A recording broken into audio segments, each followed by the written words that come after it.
turabasohoje inshuti bakunzi ba gahunda z'ibiganiro byacu, turabifuriza ibihe byiza aho muri hose, haba mu Rwanda no hirya no hino ku isi.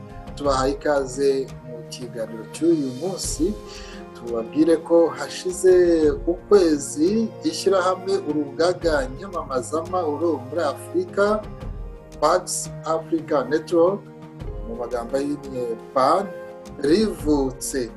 Tukaba rero uyu mwanya turi kumwe n'umwe mu bayobozi baryo, n'umwe mu barishinze, akaba ari umunyamabanga, akaba n'umuvugizi, ni Claude Marie Bernard Kayitare. Tukaba tugiye kuganira ari mu gihugu cya Afurika y'Epfo. Turakwakiriye Claude Marie Bernard, muraho murakomeye?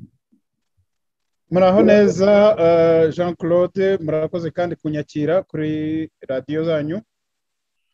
Urakoze cyane, nitwe bo kugushimira kubera ko witabiriye ubutumire bwacu. Nk'uko nabivugaga rero, umwe mu bayobozi, uri umunyamabanga, uri umuvugizi w'iri shyirahamwe, ugiye kutubwira amavu n'amavuko yaryo. Umuyobozi mukuru akaba ari Arnaud Munezero, umuyobozi wungirije akaba ari Jean Vivien Habyarimana. Wowe navuga ko uri muri Afurika y'Epfo, bari mu bindi bihugu nabo ku mugabane wa Afurika, kandi si mwe mwenyine. Ni ukuvuga ko uragira icyo bitubwiraho nyine, ubwo hari n'abandi banyamuryango b'iri shyirahamwe. Mbere y'uko tugera aho ngaho, ariko iyo tuvuze igihugu cya Afurika y'Epfo, reka tubanze tukubaze ngo muraho murakomeye, mumeze neza? Turaho Jean Claude, tumeze neza. Wenda ibyo umuntu yavuga muri iki gihe ni ibyerekeranye n'iki cyorezo cya COVID-19, ariko ngira ngo ruri hose, natwe rero byatugezeho bihungabanya n'imikorere n'imibereho y'abantu, ariko rero turaho nyine ku bushake bw'Imana. Jean Claude, tubwiye kuri iki cyorezo cya COVID-19 kiri ku isi yose, ntaho kiratanga ituze risesuye.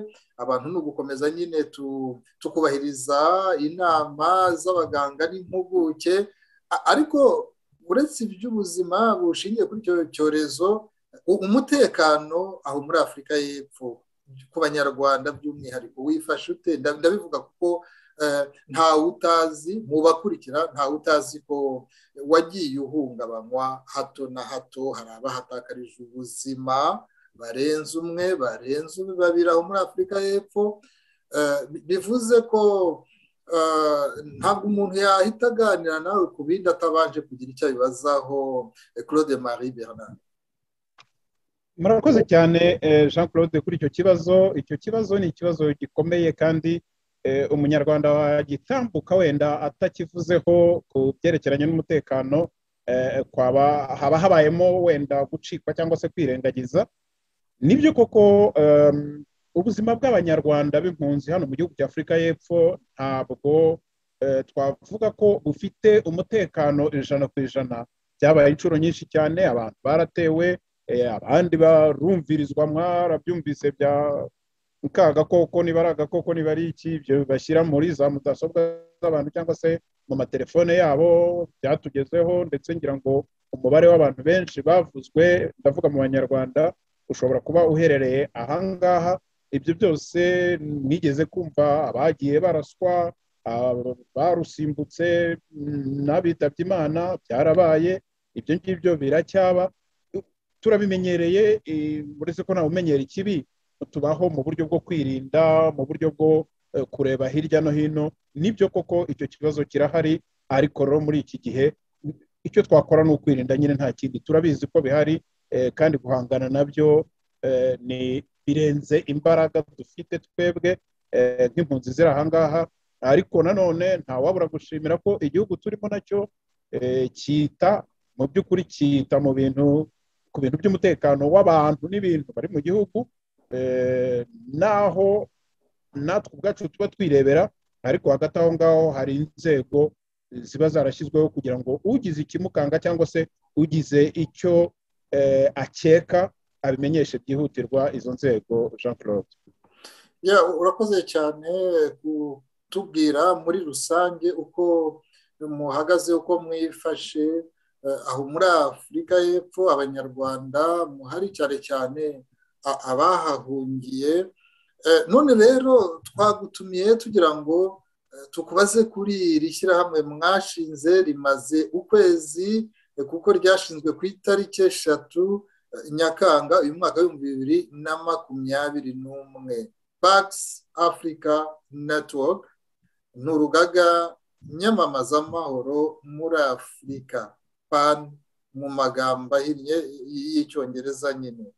Iri shyirahamwe watubwira impamvu zatumye mwumva mwarishyiraho, mugamije iki? Murakoze cyane Jean Claude, kandi barakoze n'abaduteze amatwi kubera ko mubabarije. Mu by'ukuri twebwe nk'uko mwabibonye kuri iryo tangazo twasohoye, abari kuri urwo rutonde abifuje gushyiraho iri shyirahamwe turi impunzi zahungiye mu bihugu bitandukanye. Ubundi rero mu by'ukuri kuva mu bihugu byacu ntabwo ari ibanga, biterwa n'imiterere ya politike ndetse inyuzamo ikanatoteza bamwe mu banyarwanda. Abahunze rero bahunze kubera impamvu za politike, buri gihe usanga hari inyota yo gutekereza ikintu cyakorwa kugira ngo ibiriho bihindurwe. Mu ntangiriro ndavuga wenda nko mu mwaka w'2010 no hagati muri ibyo bihe, abenshi twayobotse amashyaka ya politike. Amashyaka ya politike ni ukuvuga mbese tujya mu mashyaka agamije niba nabyita kuvuguruza, mbese mu mashyaka atavuga rumwe n'ishyaka ririho mu gihugu cy'u Rwanda, ni ukuvuga irya FPR Inkotanyi. Ubwo rero muri iyo myaka kugeza muri uyu mwaka turimo wa 2021, mu by'ukuri imyaka imaze kurenga 10. Ntabwo ari ukuvuga ngo nta cyakozwe, ntabwo ari ukuvuga ngo wenda ntitwabonye umusaruro nk'uko twawifuzaga, ariko muri iyi myaka 10 twagiye tubona ko hari amabango amwe n'amwe atagaragara mu mashyaka ya politike twari tugiye twibumbiyemo. Tugasanga rero hakwiriye no gushyira ingufu mu cyo umuntu yakwita iyamamazamahoro. Iyamamazamahoro ni ukuvuga bidashingiye ku mutwe runaka wa politike, na cyane cyane ko n'abari reka wenda mvuge abari mu gihugu n'abitwa ko bari mu ishyaka riri ku butegetsi kubera ko baririmo gusa baribeshejwemo atari ubushake bwabo, nyamara kandi hari andi mashyaka badashobora kuyagiraho access, cyangwa se nubwo bayagiraho access bitemewe ko avugwa mu gihugu cyacu. Dusanga abo bantu nabo bafite uburyo wenda bashobora gukorerwa ubuvugizi muri uru rwego rwo kwamamaza amahoro. Ikindi kandi abandi natwe turi mu mashyaka, amashyaka Jean Claude nawe uri umunyarwanda urabizi, ngira ngo amaze kugera muri za 40 cyangwa anarenga, yo tuzi nayo tutazi. Ugasanga mu by'ukuri hari ibango ritabonekamo abantu bahuriraho, abantu bahurizaho ibitekerezo. Nk'ubu ngubu mfatiye urugero nk'iyo tuvuze ntabwo bikiri ibanga, biravugwa cyane, nk'iyo tuvuze ubwicanyi bwabaye mu gihugu. Iyo tuvuze ubwicanyi bwabaye mu gihugu, hari abo ku ruhande rumwe bavuga bati ubwacu twebwe twitwa jenoside, kuruta jenoside ni ururimi rw'ikinyamahanga. Abandi nabo bakavuga bati ubwo namwe mushatse kwikubira jenoside, natwe ubwacu natwe ni jenoside. Kandi mu by'ukuri nabo barapfushije, nabo barapfuye. Noneho ugasanga ari babandi bemerewe jenoside, ari babandi basaba ko nabo babemera jenoside, ari n'ababandi bari hagati bakavuga bati ariko se ibyo byose ibyo bintu murimo mufana ibiki, urwo rurimi rw'amahanga mwaretse tugashaka ijambo ry'ikinyarwanda duhurira. Izi mpaka zabaye urujya n'uruza igihe kirekire. Twe rero tukavuga tuti ahari nkunda gutanga urugero buri gihe nkavuga umuntu witwa Kizito Mihigo. nkunda gutanga urugero kuri Kizito Mihigo tukavuga tuti ariko ibyo ari byo byose abantu bamwe barapfuye n'abandi barapfuye, mureke bose tubatekerezeho tubibuke, ariko kandi ikiruta byose niki cyatuma abantu badakomeza gupfa, niki cyatuma amahoro agaruka, niki cyatuma uyu wiciwe n'uriya ufite icyo apfana wenda n'abamwiciye bashobora kuvuga bati ninjye nawe dusigaye kandi turaturanye, twabaho dute, twabana dute. Ni ikintu cyitwa amahoro, ni ikintu cyitwa kwiyunga, ni ikintu cyitwa kwishyira hamwe, ni ikintu cyitwa noneho kumenya ko kanaka afite uburenganzira nawe ufite uburenganzira, kandi ko uburenganzira bwa mugenzi wawe butangirira aho ubwawe burangirira, noneho tukabana rero mu mahoro. Mu by'ukuri rero ni icyo kintu twarebyemo, n'iyo shusho twarebye turavuga tutari ko reka ibikorwa twari turimo twiyemeze, nubwo tutanga abagenzi bacu, twiyemeze kuba tubishyize ku ruhande, tubirekere ababishoboye bakomeze babikore, natwe tujye kuri ruriya ruhande, noneho tuzamure duhurize hamwe. Jean Claude, sinzi niba mbashije wenda. Urakoze cyane rwose, ibisobanuro utanze birumvikana. Mu itangazo rigenewe abanyamakuru ryatugezeho muvuga ko muri rusange ibintu mugamije muri iri shyirahamwe ryanyu Pax Africa Network, urugaga nyamamazamahoro muri Afurika, musobanura yuko ibyo mushyize imbere ari ibijyanye no kwimakaza ibiganiro bitabogama ku birebana n'uburenganzira bwa muntu, amahoro, ubutabera n'ubwiyunge nyabyo. None mukaba mwarabanje nk'uko wabyivugiraga, mwabanje no kunyura mu amashyaka ya politike. Wabwira abantu yuko impamvu mwinjiye muri sosiyete sivile, kuko no mu itangazo ryanyu musobanura ko n'inshingano mwari mufite mu mashyaka muziretse kugira ngo umwanya wanyu muharire ibijyanye n'iri shyirahamwe. Wasobanura ko ari uburyo bwo kugira ngo ibyo mukora bigira isura y'uko mubikorera abanyarwanda bose, mu gihe iyo umuntu ari mu ishyaka bigarukira kubibona muri iryo shyaka gusa. Ni muri ubwo buryo?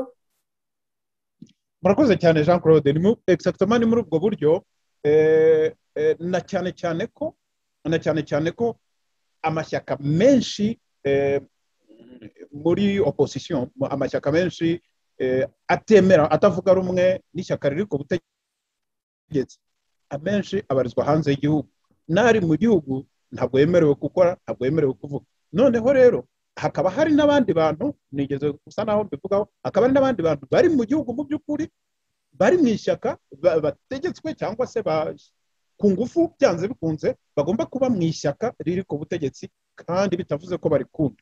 Abo bose rero nubwo batahaguruka ngo baze babivuge, nubwo biromarike ko dufite abavandimwe bacu, dufite ababyeyi bacu kuba kibafite bari mu gihugu, abo bose tuzi imibereho babayeho. Icyo kintu rero bisaba ngo habe umuntu w'imberabyombi. Iyo mvuze imberabyombi mashaka kuvuga utiziritse ku ishyaka runaka, kubera ko ishyaka runaka rifite ibitekerezo rigenderaho, wenda umuntu runaka wundi bitamunyuze cyangwa se bitamunogeye, ariko uwo muntu nawe akaba akeneye kubaho, akaba akeneye gufashwa kugira ngo abane n'abandi. Mufite akazi navuga rero katoroshye, kuko kuva mu bikorwa bya politiki umuntu yari afite n'inshingano, hanyuma ukajya imbere y'abantu ukababwira uti rwose noneho mundebe mu isura y'ubareberera mwese, y'ureba ikibabaje buri wese, yo guharanira inyungu rusange. Ngira ngo ni akazi katoroshye kugira ngo abantu babyiyumvishe muri ubwo buryo, ariko ngira ngo muwo mufatanyije, wenda ugiye kubisobanura, muwo mufatanyije wenda hari n'abatari basanzwe mu nshingano za politiki runaka, wenda bikaba byazanoroha kugira ngo abantu babakire, hoye kubishisha, babagirire icyizere, kuko iyo mufashe iya mbere muvuga ko mwumva mwabera abandi umuyoboro wo kunyuzamo ibitekerezo wo kugira ngo ijwi ryabo ryumvikane, bisaba yuko abantu babagirira icyizere gisesuye. Ni muri ubwo buryo muri abantu bamwe muri mwe batari basanzwe mu myanya cyangwa se no mu bikorwa bya politiki? Nibyo Jean Claude, ahubwo muranakoze cyane kunyibutsa kuba harimo imbogamizi, harimo ikintu kigoranye koko kugira ngo wumve umuntu wabaga mu ishyaka runaka ndetse wari ushinzwemo mu mwanya runaka uyu munsi avuze ati ibi ndabihinduye, ndashaka kujya imbere kugira ngo abandi babashe kuvuganirwa nta vangura. Ntabwo byoroshye. Nagira ngo mubwire kandi mbwire n'abatwumva ko burya iyo umuntu ashaka gukora ikintu icyo ari cyo cyose, nubwo utakora ubushakashatsi bumwe buhambaye bw'abantu bagiye muri za kaminuza, ariko ushobora no kumva ibivugwa impande zawe. Dutangira gutekereza kuba umuntu yakora ikintu iki n'iki, na cyane cyane ko hari za initiative nazo zisa nk'izi ngizi ziriho. Niba mwanarebye neza mu itangazo twasohoye, muri gahunda yacu dushaka gufatanya n'abandi nabo bafite ibikorwa nk'ibi ngibi. Mu gihe rero twageragezaga kugenda tubiganira n'abantu, niho nari ntangiye mbabwira nyine ibyerekeranye n'ubushakashatsi cyangwa se uburyo iki kibazo ari ikibazo gikomeye.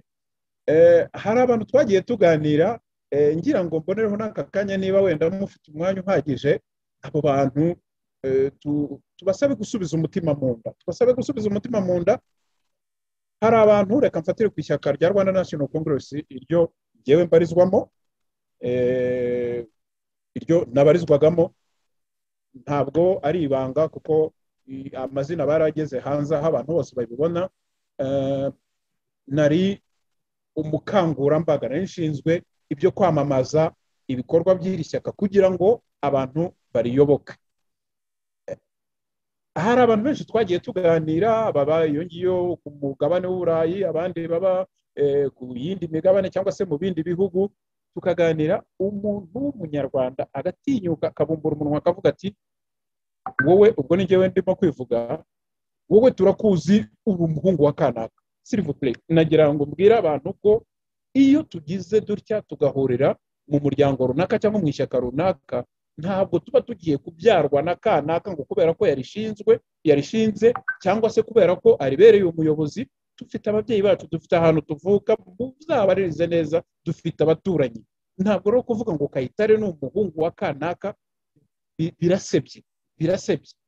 Umva ngewe ikimvamo, wumve, umbaze icyo ushaka kumbaza. Niba unyishyikiraho, niba kanaka uri utamwishyikiraho, cyangwa hari ahantu mwahuriye mukaba mwaragiranye ibibazo, wibizana ku bandi bantu bakorana.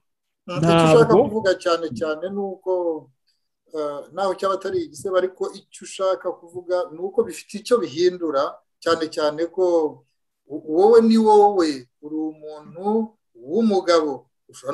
Undi ashobora no kuba ari umwari cyangwa umutegarugori, akuze, aciye akenge, azi icyo aharanira ku giti cye. Ashobora gufatanya n'abandi ariko afite indangagaciro ze ku giti cye, ashobora gushyira serivisi y'abandi, ashobora gushyira hamwe n'abandi. Icyo ngicyo nicyo ushaka kumvikanisha. Icyo nicyo nshaka kumvikanisha cyane, ariko mubimpayemo akanya ndagira ngo duce akarongo ko iyo umuntu kanaka usanze mu ishyaka rya Rwanda National Congress, ntibivuze ko ari umwana w'umuhuzabikorwa waryo, cyangwa ari umwana wa secretary general, cyangwa ari umwana wa Kayitare kubera ko ari umwamamazabutumwa bwa RIP. Buri muntu agenda ku giti cye, igihe kikagera agafata inzira ku giti cye. Sosiyete nyarwanda ntabwo izubakwa nuko kanaka afite icyo apfana na kanaka, ahubwo sosiyete nyarwanda izubakwa n'ibitekerezo kanaka uyazana, kanaka uriyazana. Icyo kintu rwose abantu bajye bakimenya. N'abantu babarizwa mu miryango nk'uyu wacu wa Pacis Africa Network, n'abandi babarizwa mu yindi miryango, twagiye tuganira, nkumva bafite ibitekerezo nk'ibi ngibi. Rwose ibyo bintu bibavemo. Hano nta mwana wa kanaka uhaba, duhari twese kugira ngo dushyire hamwe turebe ikintu bituma abanyarwanda twongera tukagira amahoro. Jean Claude, murakoze cyane. Ntabwo rero ari ishami ry'umuryango cyangwa ry'ishyaka politike wari urimo. Oya rwose kimwe na babandi bavuga ko wenda Rwanda National Congress ntabwo nyiri umwamamaza mutumwa wayo ari ishami rya FPR. Nagira ngo mbabwire ko iyo nagiyemo, iyo nayobotse, nta na hamwe yari ishami rya FPR, kuko FPR ryo nayivuye mu mwaka w'2003, abantu bose barabizi. yewe ahubwo ufite nawe rwose amateka mu itangazo ryanyu, Claude Marie Bernard Kayitare, kubera ko muzi hashize imyaka myinshi, uri umuntu w'umugabo wiyemeza ibikorwa nk'ubwo ngubwo wagiye nyine uhindura aho wakoreraga, ariko ntabwo bihindura wowe icyo wumva ufite mu mutima wawe cy'ineza y'igihugu. Nkurikije uko ugenda utera intambwe uko bukeye, mu kanya icyo wanatwumvishaga ni uko kuba wakorana n'abandi ububaha ntibiba bivuga yuko bakuvugiramo, wowe uba wumva nawe hari icyo wemera nk'umuntu w'umugabo ukunda igihugu cye. Nigeze kubona nongera gusoma itangazo mwasohoye nyine rigenewe abanyamakuru, muvuga ko mu bintu muzitaho ari ukugaruka ku mateka. Nari mbikomojeho ku mateka. Kuki mwumva icyo kintu ari ngombwa, amateka y'u Rwanda? Murakoze cyane Jean Claude. Icyo kintu tujya kukiganiraho, nibagiwe no kubabwira ko kugeza ubu ngubu ntabwo turi abantu benshi cyane, turi 14 gusa. Icyo kintu twicara tukiganiraho. Ntabwo ari bake Claude Marie Bernard, ntabwo ari bake rwose. Urabizi yuko burya hari n'abantu bagiye batangira ari 10 cyangwa ari 5 bakazagera bakaba ibihumbi n'ibihumbi. Ni intangiriro nziza. Icyo kintu kugira ngo tukiganireho bifite imizi mu byo twagiye tumenya, twagiye dukuriramo, cyangwa se bamwe banasanze. Ngiye ku giti cyanjye ngeze mu myaka 50 n'iyindi, ntabwo ari ariko kera twajyaga twumva ngo ku ngoma ya cyami, mu gihe abantu baharaniraga ko u Rwanda ruba repubulika, abantu barasenyewe, baratwikiwe, barahunga.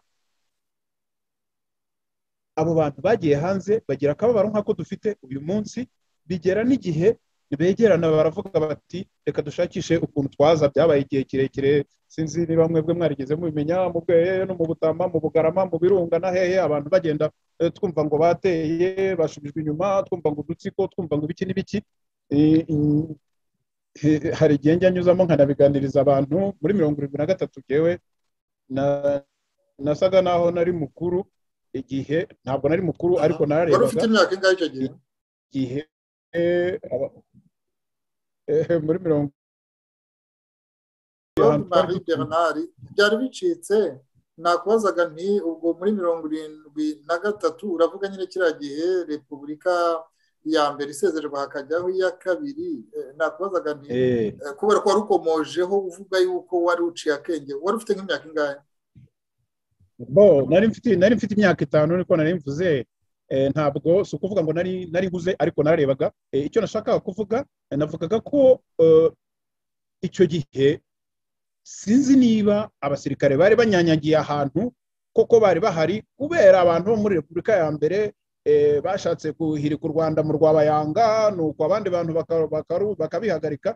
Abasirikare birirwaga batembera. Ndibuka ko baje ahantu twari dutuye, ubwo twari tumaze kumeneshwa mu mujyi wa Kigali. By the way, niho twebwe twavukiye. Twari tumaze kumeneshwa mu mujyi wa Kigali, wacu baraguze isamba ahantu bita muri Butamwa mu Rugarama, niho twari dutuye. Abasirikare barahazaga. Nibwo bwa mbere nabonye autoblende, bakaza bagakuramo ibisarubeti bakaguriramo ibigori, bavuga ko abasirikare baje kurwanya ibitero by'inyenzi. Nibuke ko muri 73 muri cya gihe nyine u Rwanda rwajyaga mu Rwabayanga, nimumbaza aho Rwabayanga rwari ruri, n'abandi bakarubuza kujya mu Rwabayanga. Abandi bari muri za Butamwa ngo baje ngo kubuza ibitero by'inyenzi. Urumva icyo ari cyo. icyo gihe abantu barafashe barafungwa, bamwe bafungirwa mu mazu yabo, abandi bicishwa inzara, hari abo twumvaga ngo banywaga inkari muri gereza, ibyo bitumyemo ibintu nk'ibyo ngibyo byinshi cyane. Bariya bantu mwibuke ko ari akababaro k'abanyarwanda kaje kitonda nk'uko batonda amasiteri y'inka, kigerekeranya hejuru y'akandi kaba abandi bavuga ko bahunze muri cya gihe batwikirwaga, mu gihe abandi bantu bashakaga repubulika.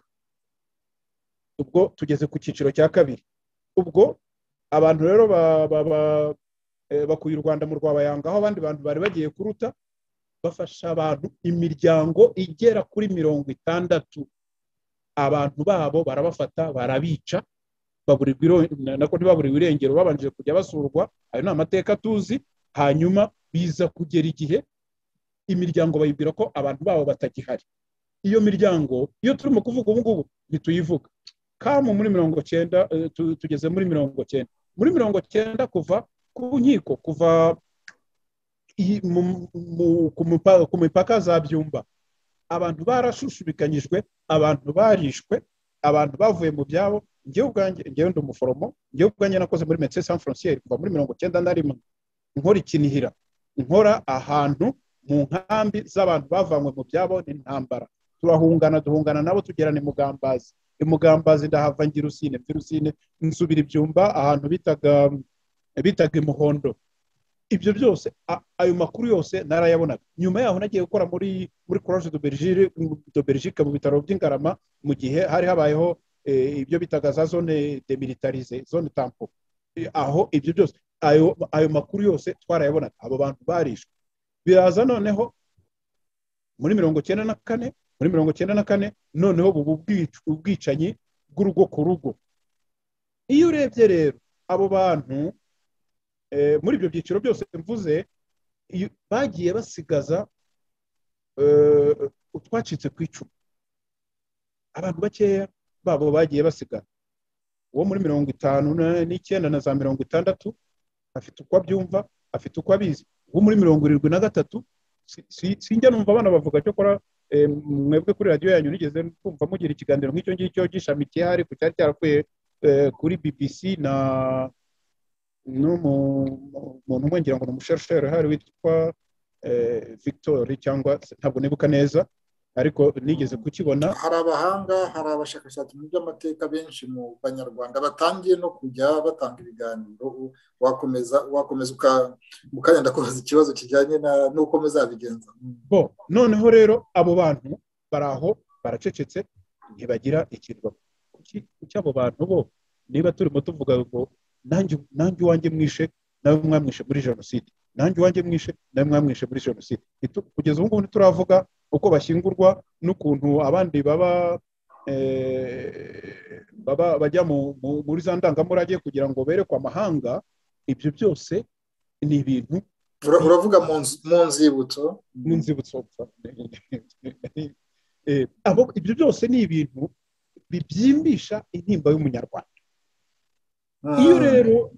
Iyo rero ufashe umuntu ukamubwira utari kose nkawe ko wari wibereye muri komine wenda ya Buringa, ukagira utya ukumva ngo umuntu wawe ntakibaho, wowe bimeze bite? Muri iki gihe rega isi yaratambutse. Hari igihe twajyaga tugira nk'ubu indwara abantu bita ngo ni stress, natangiye kuyumva. Hari igihe twajyaga tugira umuntu ibintu bikamwirukanka mu mutwe, akageraho agasara ntabone n'umujyana indera. Ubu ngubu muri iki gihe haje abantu baganiriza abantu, bakajya ku ruhande bakavugana nabo. Wakumva ufite umuntu muganira cyangwa se umuntu ukwereka ko kwitayeho, noneho ugatobora nawe ukavuga, uko kuvuga kukaba ariko gutuma ukira. Nicyo twise hari nka côté social. Icyo muri iryo shami tuzarigira mu mbaraga zacu, aho umuntu aganira n'abandi bantu. Ariko twifuza ko n'abo bantu nabo byitwa ko ngo bagiye guta u Rwanda mu Rwabayanga, abandi bantu bakarutoragura, nabo bagomba kwibuka. Kuki se undi muntu bagomba kubibuka, nabo bakaganira, nabo bakifungura, bakagira uwo babwira, bakagira uwo bavugana nawe. Jean Claude.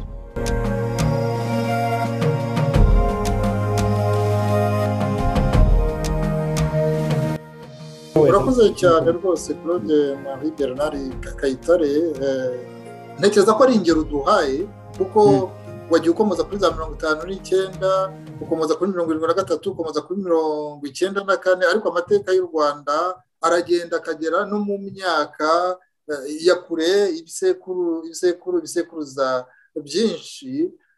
Murateganya kuzashaka abakoze ubushakashatsi abizi by'amateka kugira ngo abantu babisobanure batabyitiranya batibeshya ahubwo buzuzanya kugira ngo amateka avugwe neza, avugwe uko yaba ameze kose, ariko bayahanahane bayabwirane uko ari, kuko wagiye ukomoza nk'ibyo abo bivugwa ngo bashakaga kuroha igihugu mu Rwanda, ariko ntawe uzi niba ari imvugo batwerererwaga cyangwa niba hari ukundi abahanga abakoze ubushakashatsi babisobanura.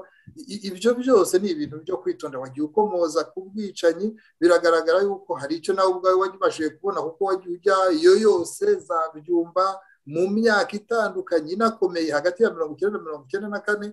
Hari nawe ibyo ushobora kuba wariboneye kuko amateka ni ibyabayeho. Ariko muri iyo gahunda yanyu nyine murateganya gushaka abahanga mu by'amateka bakaza kubivuga batabogamye, badatwariye mu nyungu za politiki. Murakoze cyane Jean Claude. Mu by'ukuri iyo mubaza ibibazo muhita munyibutsa n'ibyo wenda ntari navuze mu kanya nari mvuze nti hari nk'icyo twise côté sociale, ariko iyo tuvuze ibiganiro ntabwo tuba tuvuze ngo turicaza nka za Gacaca, turicaza hano abiciwe n'abiciye hanyuma baterana amagambo. Ntabwo ari byo ngibyo tuvuga. Turimo turavuga tuti hari abantu kuko kugira ngo uzabone umuntu wabonesheje amaso ibintu ntabwo byoroshye, ariko hari abantu bakurikiranye ibyo twaciyemo, uburyo twabayeho, baba abanyarwanda baba abanyamahanga. Iyo tuvuze rero ibiganiro tuba tuvuga tuti ese ku ngingo iyi n'iyi twabona abantu bameze bate bajya hagaragara bakadutangira ibiganiro. Mu buryo tuzajya tunakoresha harimo uburyo nk'ubu ngubu bw'amaradiyo nk'aya ngaya yanyu, harimo uburyo bwo kugira ngo dukore ibiganiro biciye muri ubu buryo buhuza abantu bakure, sinamenye ukuntu babyita, ibi biri virtuel. Ni ukuvuga tuzajya dukoresha nk'uko tuganira uri mu Bufaransa nanjye ndi muri Afurika y'Epfo, noneho aba bantu bakadutangira ibiganiro tuzajya dufata tukanashyingura, ariko atari ugushyingura mu bubati, tugashyira ahantu uzajya agishaka buri gihe azajya akireba. Noneho bakatubaza ibibazo nabyo bituma twongera tugashaka abandi bantu kuri ubwo buryo bakagaruka bakagira icyo babitubwiraho. Iryo naryo ni rimwe mu mashami tuzaba dufite, rizaba riri mu mashami y'ibiganiro, niko nabyita. Biracyagoye kugira ngo umuntu abone inyito yatanga mu kiganiro cy'Ikinyarwanda. Ni ukuvuga ko rwose harimo mufite gahunda yo guhugura, rwose muzaba mufite ikinyamakuru, muzakora rwose ikintu kizabafasha mbese kugira ngo intego zanyu muzigereho, ni ukwifashisha, ni ukubinyuza mu muyoboro w'itangazamakuru. Iri shyirahamwe mwashinze, urugaga nyamamazamahoro muri Afurika, Pax Africa Network, PAN mu magambo nyine y'uru rurimi rw'icyongereza. Nkurikije rwose ukuntu bisobanuye, mufite gahunda. Waba n'umwanya mwiza wo kugira ngo ubwire abantu itangazamakuru muzakoresha, niba ari radiyo cyangwa se n'ibingibi bya audio vision, ni ukuvuga munifashisha amajwi n'amashusho, cyangwa n'ikinyamakuru cyandika, cyangwa niba hari n'ubundi buryo, kuko ibingibi by'imbuga nkoranyambaga bisigaye biri ukwinshi, za Facebook, za Twitter, za Instagram n'ibindi.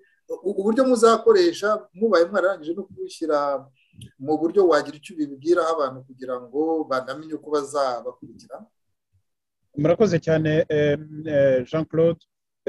Uburyo tuzakoresha hari nubwo twatangiye kugerageza, wenda babishobora banyuzamo batambuka bagera ku mbuga nkoranyambaga bakareba.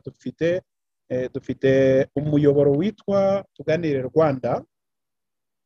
Tuganire Rwanda ubu kugeza ubu ngubu hamaze kugeraho ibiganiro 2 gusa twagiranye n'abantu. Nigeze kubabwira ko dufite cyane dushyira ku mutima urugero rw'umusore w'umunyarwanda witwa Kizito Mihigo uherutse kwitaba Imana. Ibiganiro byinshi cyangwa se ibyo twifashisha byinshi ni bimwe mu mahame ye. Ibiganiro 2 rero byamaze gutambuka kuri uwo muyoboro ndimo mvuga, ni byerekeranye n'ibyarebanaga n'igihe abantu bari barimbanyije mu kwizihiza ubuzima bwa Kizito igihe yakagombye kuba yarujuje imyaka 40. Ibyo biganiro uwabishaka yabisanga kuri YouTube Tuganire Rwanda, birahari. Vuba aha ngaha tuzagenda dushyiramo n'ibindi biganiro nk'uko mwabibonye aho ngaho ku matangazo twasohoye. Bamwe muri bagenzi bacu bari mu bindi bihugu nabo, dutanze urugero nka Vice Perezida wacu ari muri Cameroon, nabo bafite umuryango ubundi basanzwe bafite cyo korawo uri cyane mu byo kuganiriza abantu, ariko ukanabafasha no kwiteza imbere. Ni impunzi z'Abanyarwanda ziri muri Cameroon, ukabafasha no Vice Perezida wanyu ni Jean Vivier Habyarimana. Bafite umuryango barimo witwa Iyapada cyangwa Iyapeda, bishobora ntabwo bifite neza mu mutwe ahangaha, ariko ni abantu ubwo duheruka kugirana akanama ku cyumweru kwa gatandatu bari mu rugendo bava muri Cameroon bajya muri Chad, ngo barimo gukora umunsi mukuru mpuzamahanga w'amahoro. Sinzi uko ibyo bintu babigezeho, ariko wenda nawe mwazagera igihe wenda mukavugana nawe bishobotse. Ni abantu mu by'ukuri, turi abantu tugiye dufite ibikorwa n'ubundi aho turi, aho duherereye. Ibyo bikorwa rero tukabihuriza hamwe, ariko nanone tukagira n'ibikorwa tugirana rusange. Nk'ubu ngubu niba dufite umuyoboro witwa Tuganire Rwanda, abandi nabo bashobora kugira undi muyoboro, ariko mu by'ukuri tugatanga ibiganiro bigana inzira imwe. Jean Claude, icyo bita societe civile namwe mwinjiyemo, ni ukuvuga nabo abafite ibikorwa nyine bishyize imbere guharanira uburenganzira bwa muntu, ariko batagamije imyanya yo kwinjira mu butegetsi mu bya politike.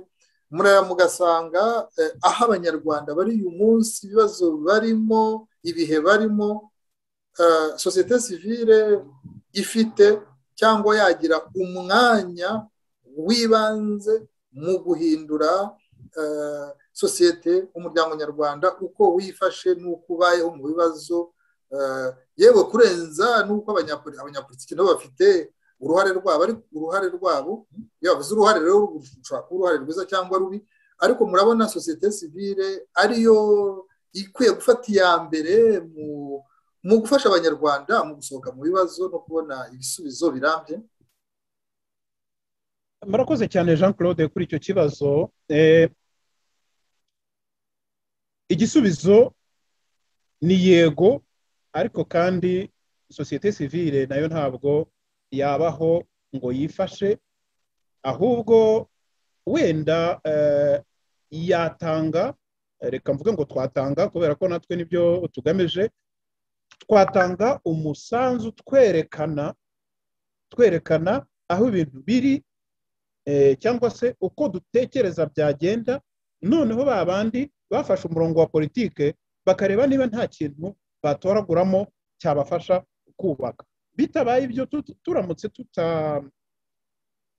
tutabaye wenda nk'uburyo bwo kubarebera cyangwa se kubuzuza, wasanga mu by'ukuri abantu, buri muntu akurura yishyira, undi akurura yishyira. Ngero uko numva igihe mu mazina yanjye bwite, uko numva societe civile yakagombye kuzuzanya n'abanyapolitike baba bariho babitwara wenda nk'uko tutabyishimiye, baba hari n'abandi bakeneye ko bihinduka.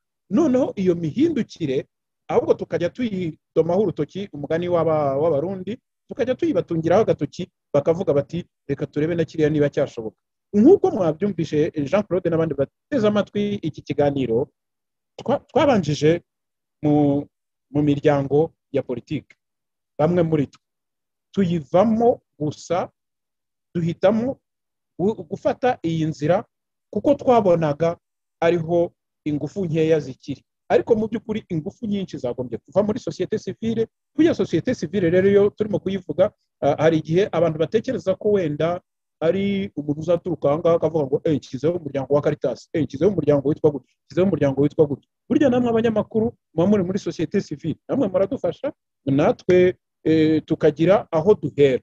Burya abanyamakuru namwe muramutse mwishyize hamwe mukavuga muti ariko tujye dutanga inkuru zimeze zitya cyangwa se tubigenze, namwe muba mwinjiye muri sosiyete sivile.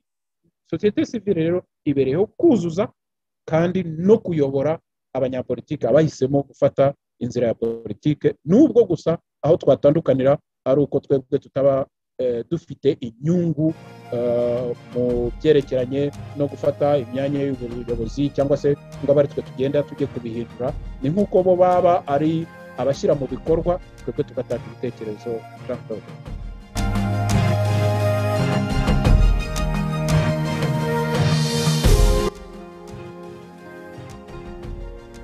urakoze cyane Claude Marie Bernard Kayitare, dukomoje itangazamakuru n'abanyamakuru. Ni ibintu nawe umenyereye cyane, wakoze igihe kitari gito kuri radiyo Itahuka, abantu barakuzi. Ni ibintu umenyereye, uzi uko bikorwa, uzi n'uruhare rwiza bishobora kugira mu mibereho y'abantu. None ubwo n'ishyirahamwe mwashinze rikeneye igikoresho nk'icyo ngicyo, umuyoboro nk'uwo nguwo, ufatanyije na bagenzi bawe, bizaborohera kurushaho kuko bamwe muri mwebwe nyine mu bisanzwemo. Hanyuma kubera ko bavuga sosiyete sivile namwe mwinjiyemo, ngira ngo uranabizi yuko hari imiryango myinshi iri muri sosiyete sivile, amashyirahamwe menshi y'abanyarwanda, haba imbere mu gihugu no hanze, nko hanze y'u Rwanda. Nzi ko hari amashyirahamwe ya sosiyete sivile arenga asaga 30, ndetse hakaba hari n'impuzamashyirahamwe ya sosiyete sivile bita CCR, ni inama mpuzabikorwa ya sosiyete sivile ihuriyemo ayo mashyirahamwe atandukanye muri sosiyete sivile. Ubwo namwe muzareba niba kwifatanya n'abo bagenzi banyu hari icyo byakungura, ariko nta mbaraga z'ishyirahamwe zidakenewe ngo ziba zahurizwa hamwe kugira ngo abantu bagerageze gufatana akaboko mu kandi batera imbere. Ubwo rero nkaba rwose numva tutatandukana, wenda hari akajambo ushaka kugeza ku badukurikiye kajyanye n'iri shyirahamwe mwashinze none hakaba hashize ukwezi, ariko nkurikije ko ari igihe gitoya, nkurikije ibyo umaze kudusobanurira, ndumva hari aho mumaze kugera ku buryo muratanga icyizere cy'uko hari amaraso mashya muzanye muri urwo rubuga rwa sosiyete sivile. Hari akajambo rero wumva wasorezaho, wafata rwose akanya hanyuma tugasoza. Murakoze cyane Jean Claude. Mbere na mbere reka mbanze mbashimire kuba mwemeye twakura kugira ngo tugire icyo tuvuga nyine kuri uyu muryango wacu Patches Africa Network. Gusa icyo nakongeraho ku miryango isanzweho ya sosiyete sivile n'abandi bagerageza gutanga ibitekerezo byabo, burya baranahari ku giti cyabo, buri muntu ku giti cye. Abenshi twagiranye ibiganiro, munabikomojeho muvuga ko nabaye no muri komisiyo y'itangazamakuru kuri radiyo Itahuka. Burya ni rwo rwego nabarizwagamo. Abantu benshi twagerageje kuganira, twavuganye igihe kirekire, hari n'iyo miryango murimo muvuga ubu ngubu turimo turakorana ibiganiro nayo. Ikindi ku matangazo twasohoye namwe mufitiye kopi, hariho imiyoboro, hariho amatelefone yacu, ababikenera baduhamagara tukavugana natwe, kandi tuzakomeza kugenda tubashakashaka kugira ngo tube twakungurana ibitekerezo. Cyokora gahunda dufite nk'uko twavuze nyine ko mu itangazo, gahunda dufite ni ugufatanya n'abandi tukunga imbaraga aho byari bigeze, natwe tugashyiramo ukwacu kuboko kugira ngo ibintu byihute kurushaho. Urakoze cyane rwose Claude Marie Bernard Kayitare kuba witabiriye ubutumire bwacu kugira ngo tugusobanuze iby'iri shyirahamwe rishya mwashinze ku itariki 3 Nyakanga 2021. Ni urugaga nyamamazamahoro muri Afurika, Pax Africa Network, PAN mu magambo y'imwe y'ururimi rw'icyongereza. Ukaba rero ufatanyije na bagenzi bawe mugamije kwimakaza ibiganiro bitabogama ku birebana n'uburenganzira bwa muntu, amahoro, ubutabera n'ubwiyunge, ndetse mukaba muzaha n'umwanya n'urubuga ruhagije ibijyanye no guhugurana ku mateka y'u Rwanda n'Abanyarwanda. Hanyuma rero ubuyobozi bw'iri shyirahamwe ryanyu, komite nshingwabikorwa, ikaba igizwe n'umuyobozi mukuru ari we Arnaud Munezero, umuyobozi umwungirije Jean Vivier Habyarimana, hanyuma we twari dufite nk'umutumirwa Claude Marie Bernard Kayitare, ni wowe munyamabanga ukaba n'umuvugizi w'iri shyirahamwe Pax Africa Network. Wakoze cyane rwose kuza gusubiza ibibazo byacu no kudusobanurira iby'iri shyirahamwe. Turabifuriza kugera ku ntego nziza mufite. Turizera yuko mu minsi iri imbere nituguhamagara uzaza utubwira ibikorwa muzaba mumaze kugeraho bidatinze. Nibyo rwose murakoze cyane. Urakoze. Dushimire cyane rero n'abakurikiye kino kiganiro. Mwese turabifuriza ibihe byiza, amahoro n'umugisha w'Uwiteka. Naho ubutaha.